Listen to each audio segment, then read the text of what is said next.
All right, the House of Representatives says its members, they're packing their bags, they're going home for the holidays, abandoning health care reform for the year 2009.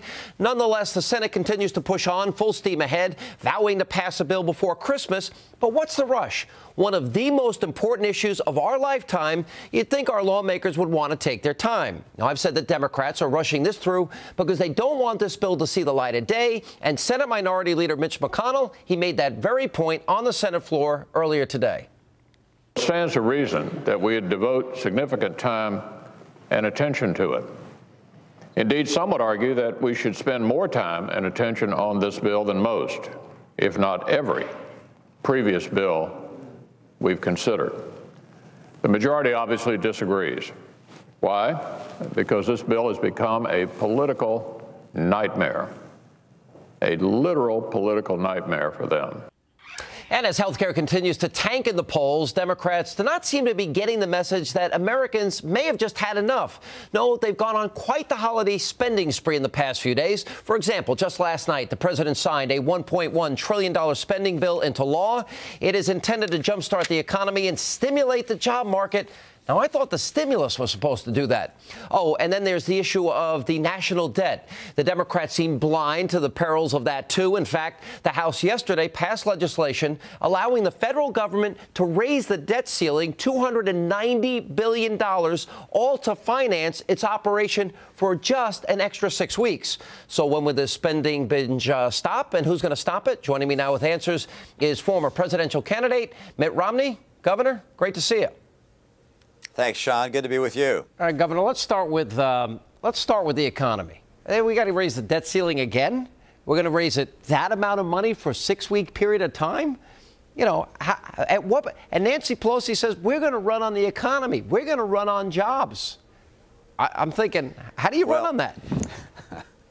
Well, they can't run on what they're doing. The first stimulus, almost $1 trillion, as you point out, was a stimulus that didn't create private sector jobs. It created more government.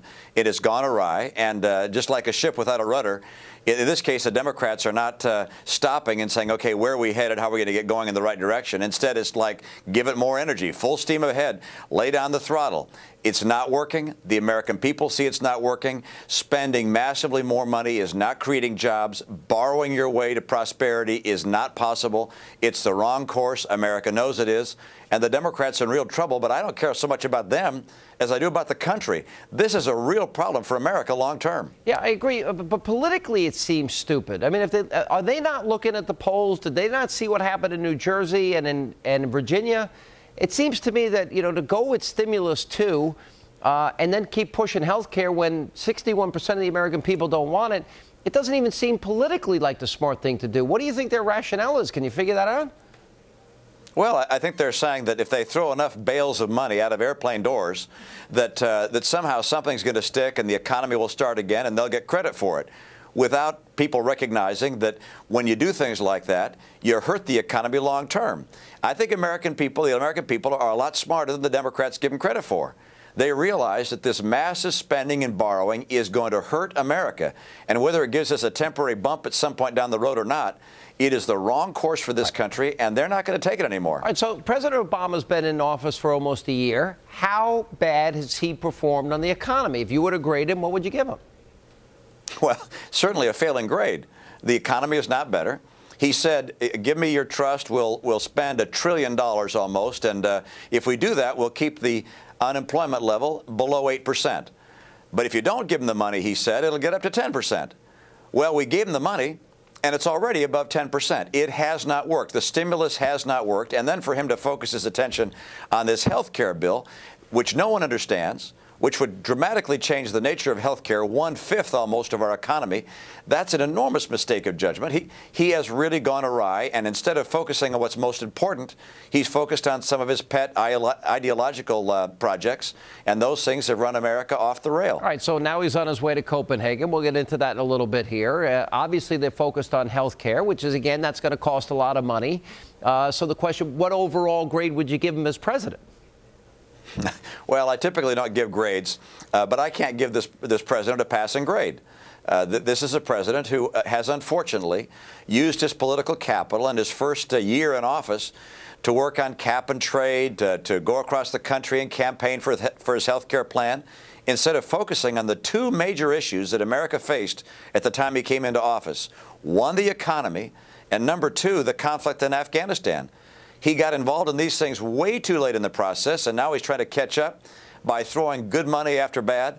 It's not going to work. It's the wrong thing for the country. Well, all right. So as you analyze the health care bill, where do you see it? You got Ben Nelson now saying he doesn't think he can support this bill. I'm not so sure that there's going to be any moderate Democrat that opposes it. Dick Durbin, in a very candid moment, actually said that he doesn't know what's in the bill. So if he doesn't know what's in the bill, he's a leading ranking member of the Democratic Party in the Senate. How are the American people supposed to know what's in it? But from what you do know, what do you think of it? Well, it's really hard to know what this bill is all about. Sean, you recognize that. It changes every day. It's going to go into conference committee and get completely rewritten at that point. They're going to try and come out with something because they figure that anything is better than nothing. I don't think that's right. Health care is way too important in this country to rush something through that virtually no one has read, that the American people have not had the opportunity to understand and thoroughly vet. That's the wrong way to go, and I think Americans will be very, very angry if they try and push something like this through. The right course is to take the time to thoroughly analyze each aspect that they're trying to deal with, compare it with other programs around our country and around the world, make sure that people understand it, get the votes that support the real reforms that are needed, and strip off the provisions that make no sense at all, such as cutting Medicare by some $500 billion. What are the Republicans doing right, and what are they doing wrong in their opposition to the president? I mean, they're opposing the health care bill, they're opposing cap and tax, the stimulus, but then some Republicans supported earmarks this week, this bill that the president signed yesterday. What are they doing right? What are they doing wrong? And what would you advise them going into an election where obviously they have a pretty good chance of winning? Well, I think they were surprised a bit because this president, while he was campaigning, and even when he first came in office, said that he would work on a bipartisan basis.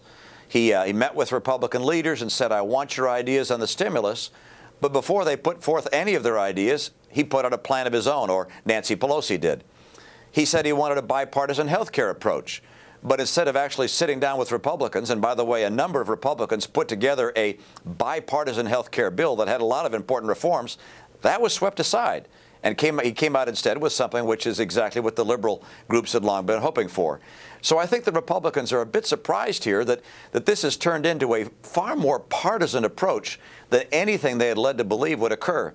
And as a result, the best thing they can do is to stand up and be counted, to shout down those things that are unacceptable, and then to put forward our own good ideas. And we are a party of ideas, have been from the beginning. We are now. We have a health care plan. We have an energy plan. We have plans that relate to winning the war in Afghanistan. These kinds of things we got to put forward. But stopping President Obama's agenda is also a very important agenda item for us. Governor, good to see you. And thanks for being with us. Appreciate it. Thanks, Sean. Good to be with you.